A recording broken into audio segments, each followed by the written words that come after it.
Assalamu alaikum.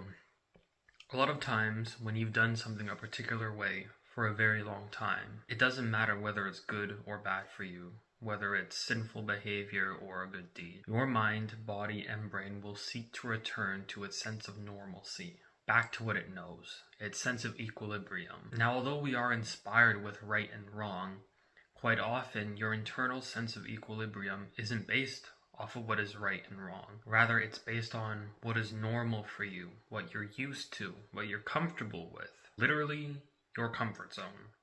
This is the reason why things like New Year's resolutions so frequently fail, and why it's so hard to implement positive change in your life.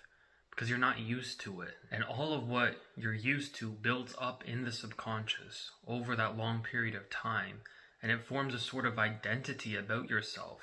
Hidden beliefs about yourself. You're not even aware of these things. And sometimes that hidden identity and those hidden beliefs about yourself, they're so strong that it causes you to sabotage the good things in your life. All because those good things don't match with who you've been in the past, what you've done in the past. In the life coaching world, a session should not end with the client's big aha moment, where they realize some monumental idea or concept that has the potential to drastically change their life. Because the realization without any steps or procedures to back it up, to support it, will often fail. And the client comes to the next session ending up not having done anything about it. The epiphany that could change their life seems to have not done anything at all. A big realization is often met with grand ideas of implementation. But this is counterproductive because it makes the task too daunting, too overwhelming to implement every single day of your life right away. The vast majority of us wouldn't be able to do this, and we'd end up falling back into old habits, old patterns, old ways.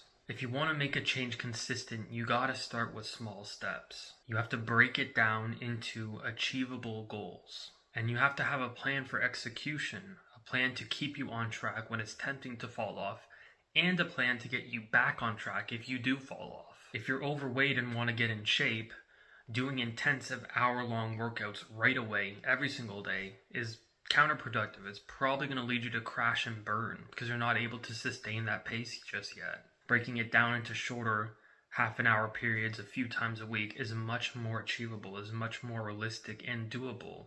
And in the long run, will help you get to that goal of being fit far faster. And it's the same thing for other habits that you're trying to quit, for other goals that you're trying to achieve. It's basically the same thing. Having goals is great. Big goals are even better. Massive goals are filled with raw potential and evidence of the human spirit. But for most of us, success will not happen overnight.